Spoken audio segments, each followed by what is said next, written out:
नमस्कार मेरे प्यारे साथियों, आप सभी का स्वागत है आपके अपने YouTube channel Sai online classes में।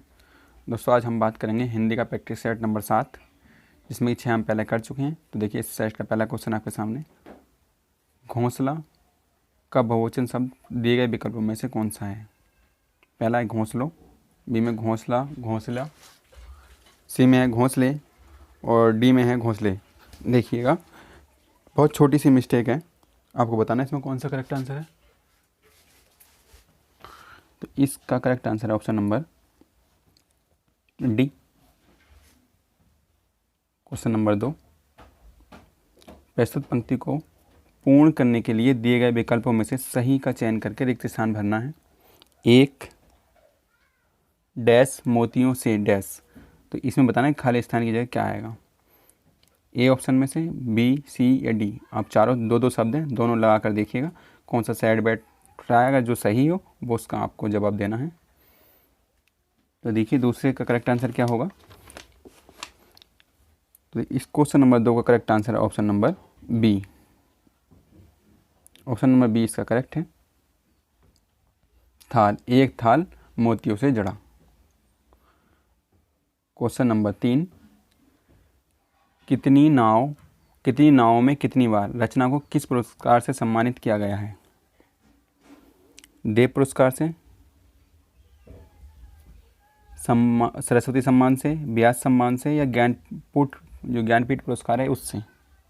तो आप बताना है कि 4 ऑप्शन है, इसमें किससे सम्मानित किया गया है, और आपको कमेंट करके ये बताना भी है कि कितनी नावों में कितनी बार ये रचना किसकी है। तो इसका correct answer option number D, Jnanpith पुरस्कार। क्वेश्चन नंबर 4, निम्न विकल्पों में से सही वाक्य को पहचानना है आपको।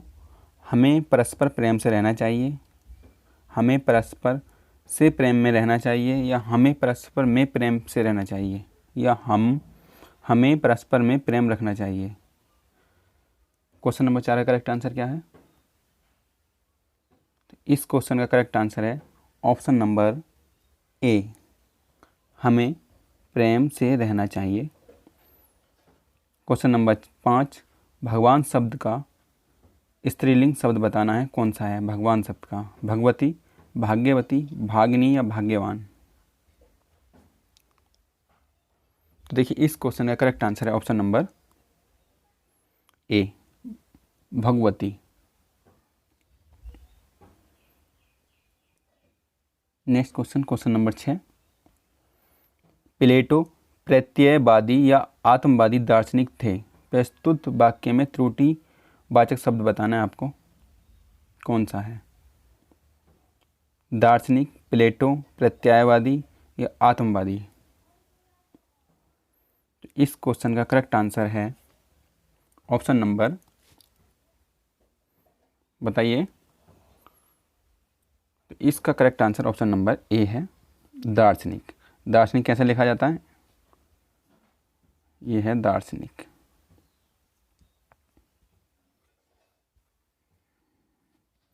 दार्शनिक। क्वेश्चन नंबर 7, निम्न विकल्पों में से सही शब्द का चुनना है आपको। पुनर्जागरण की शुद्ध वर्तनी बतानी है। 4 ऑप्शन है, ए, बी, सी, डी में से कौन सा करेक्ट है, फटाफट आप कमेंट करके बताइएगा।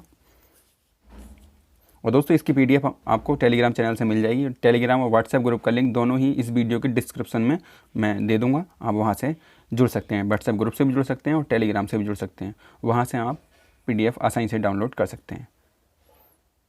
टेलीग्राम में पीडीएफ डालने में थोड़ी आसानी रहती है, इसलिए मैं टेलीग्राम पर सारी वीडियो और पीडीएफ डाल देता हूँ। तो देखिए इस क्वेश्चन नंबर 7 का करेक्ट आंसर है ऑप्शन नंबर डी, पुनर्जागरण।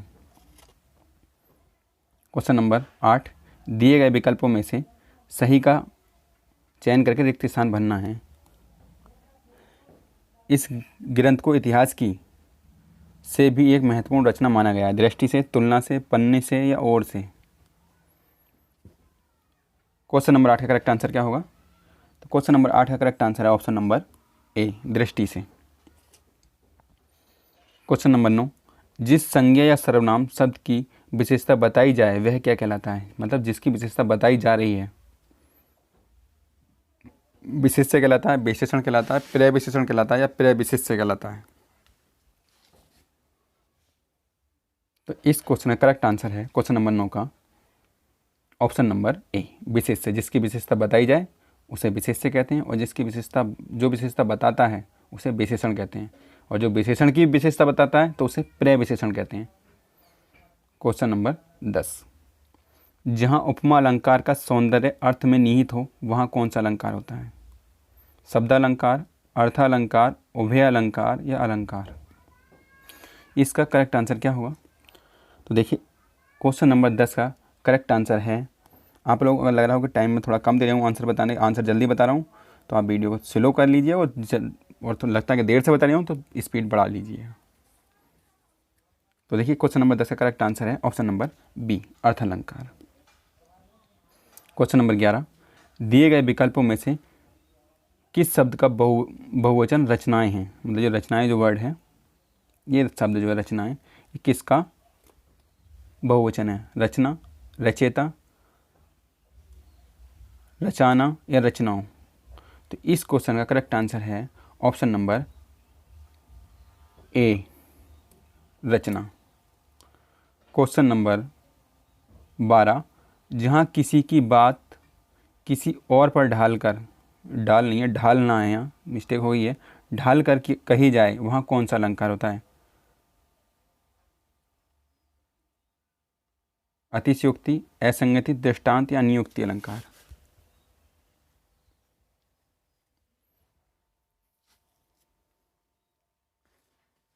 जहाँ किसी की बात किसी और पर डालकर की जाए तो ये ऑप्शन नंबर डी है, अनियुक्ति अलंकार। क्वेश्चन नंबर 13, इनमें कौन सी कीर्ति कवि सूरदास की नहीं है? साहित्य लहरी, सूर सागर, सूर सारावली या सुंदर विलास? क्वेश्चन नंबर 13 का करेक्ट आंसर बताना है आपको। तो देखिए क्वेश्चन नंबर 13 का करेक्ट आंसर है option number D. Option number D में क्या है? सुंदर विलास। तो इसका correct answer option number D है, सुंदर विलास। क्वेश्चन नंबर 14, निष्कवच उपन्यास किस लेखक की कीर्ति है? ऑप्शन ए में राजी सेठ, ऑप्शन बी में Shivani, option C Krishna Sobti, option D Amrita प्रीतम?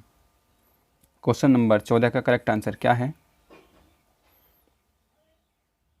इस क्वेश्चन का करेक्ट आंसर है option number A, Raji Seth. Question number 15, पुराने चावल मुहावरे का अर्थ बताइए जो दिए गए विकल्पों में से कौन सा है? आकांक्षी, सातिर, अनुभवी या घमंडी? क्वेश्चन नंबर 15 का करेक्ट आंसर आपको बताना है। तो इसका करेक्ट आंसर है ऑप्शन नंबर सी, अनुभवी, पुराने चावल। क्वेश्चन नंबर 16, अंचल किस साहित्यकार का उपनाम है? हरिवंश राय बच्चन का, बालकृष्ण शर्मा, बद्रीनाथ भट्ट या शुक्ल का? रामचंद्र शुक्ल। तो इस क्वेश्चन का करेक्ट आंसर है ऑप्शन नंबर डी, आचार्य रामचंद्र शुक्ल यानी शुक्ल जी का। क्वेश्चन नंबर 17, दिए गए विकल्पों में से अरण्य शब्द का समानार्थी शब्द बताना है। पावक, वारण, कानन, सदन?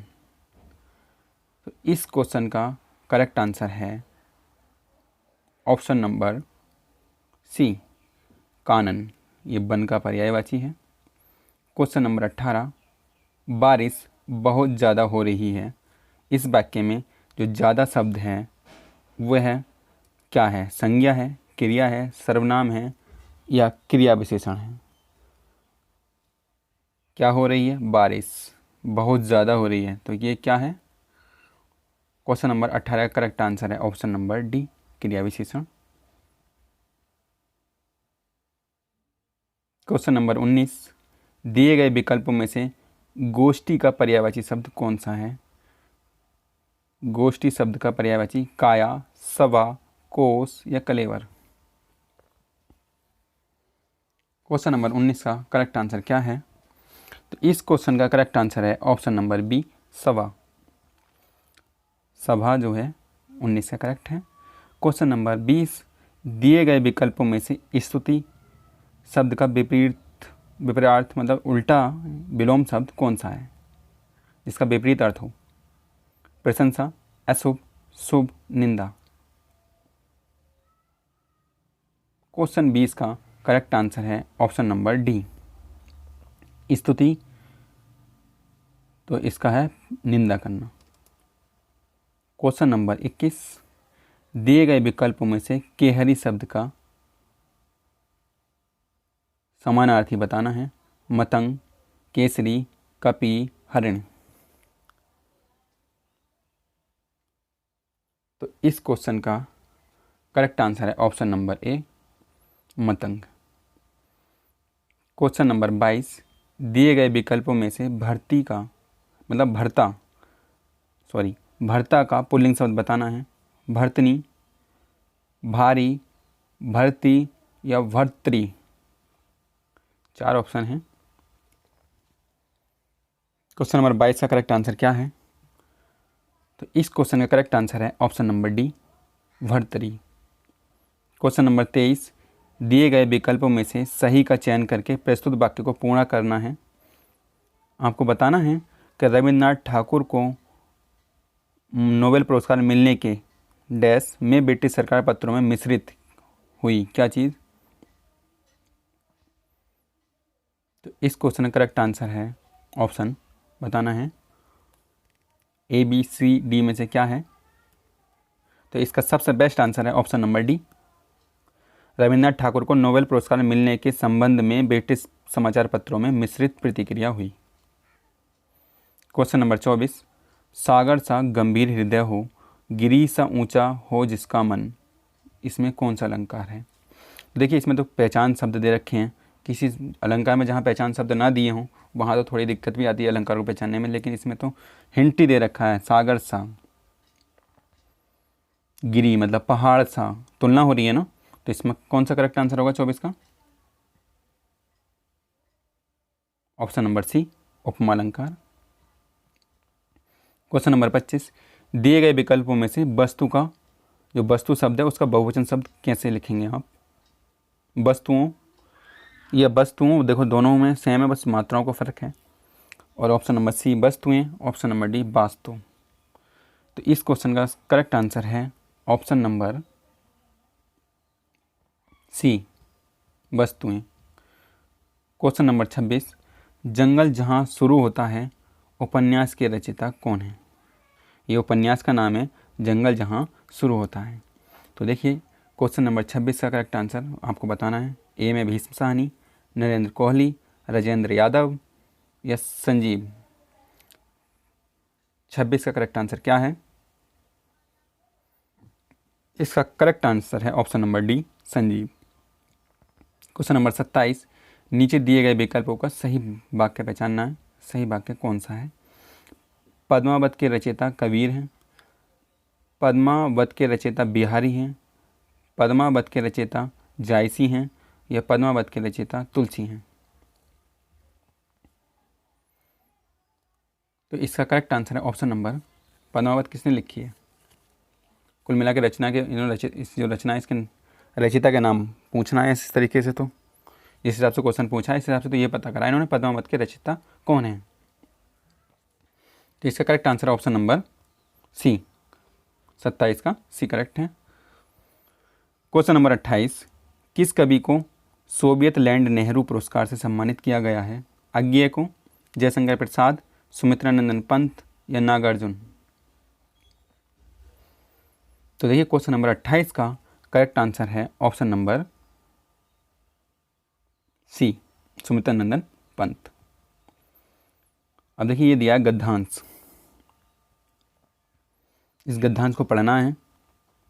इस गद्यांश में देखो क्या दिया है, पढ़ना है पहले और अच्छे से। इसके 2-3 क्वेश्चन है, देखिए 29 से 31 यानी कि 29, 30, 31 3 क्वेश्चन हैं और बहुत ही सारे शब्द को पहले क्वेश्चन पढ़ लिया करो। मेरे हिसाब से तो गद्यांश के पहले क्वेश्चन पढ़ लो, उसके बाद गद्यांश पढ़ें तो याद रहता है कहाँ से क्वेश्चन पूछा गया है।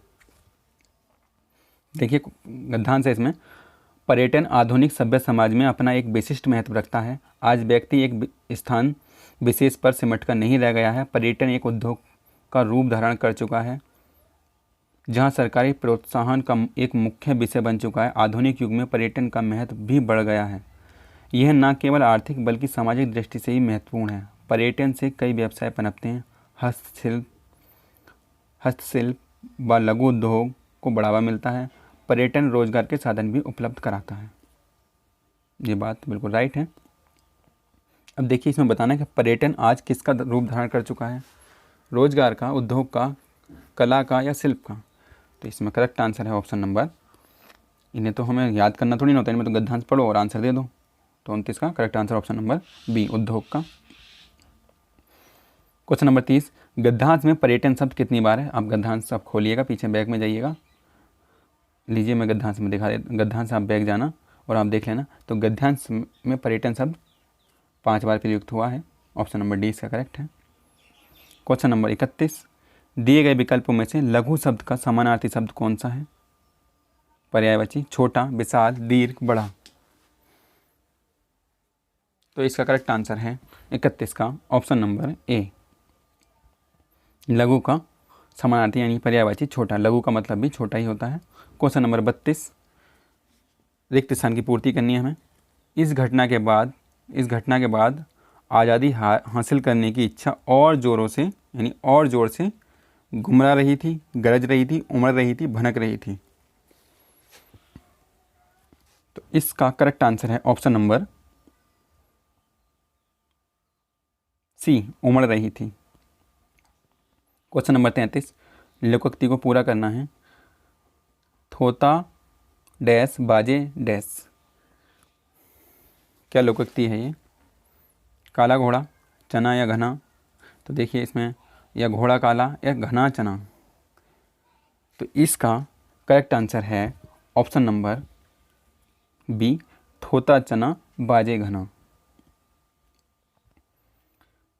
जहाँ अनेक व्यंजनों की एक बार स्वरूपतः व क्रम से आवृत्ति हो, वहाँ कौन सा प्रास प्रयुक्त होता है, यानी कि अनुप्रास कौन सा होता है। वक्रोक्ति, अनुप्रास, लाटा अनुप्रास, व्रत अनुप्रास, छेक अनुप्रास। क्वेश्चन नंबर 34 का करेक्ट आंसर क्या है। तो इस क्वेश्चन का करेक्ट आंसर है ऑप्शन नंबर डी, छेक अनुप्रास। क्वेश्चन नंबर 35, दिए गए विकल्पों में से उत्थान शब्द का विपरीत शब्द कौन सा है। अनिष्ट, उत्कर्ष, चेतन, पतन। ये उत्थान शब्द है, इसका हमें विलोम बताना है। उत्थान का मतलब होता है उद्भव यानी कि उत्पन्न होना, और पतन का मतलब होता है नष्ट, यानी ऑप्शन नंबर डी सही है इसका, पतन। क्वेश्चन नंबर 36, निम्नलिखित में से प्राचीन आर्य भाषा कौन सी है। अपभ्रंश है, प्राकृत है, वैदिक संस्कृत है या पाली है। तो आर्यों की मतलब पूछा इन्होंने, प्राचीन भारतीय आर्य भाषा कौन सी थी। तो 36 का करेक्ट आंसर है ऑप्शन नंबर सी, वैदिक संस्कृत। क्वेश्चन नंबर 27, गर्व करना दिए गए विकल्पों में से किस मुहावरे का अर्थ है ये। ऐंठ कर चलना, दिन काटना, ओले पड़ना, डींग हाँकना। क्वेश्चन नंबर 37 का करेक्ट आंसर क्या है। तो देखिए इस क्वेश्चन का करेक्ट आंसर है ऑप्शन नंबर ए, ऑप्शन नंबर ए इसका करेक्ट आंसर है।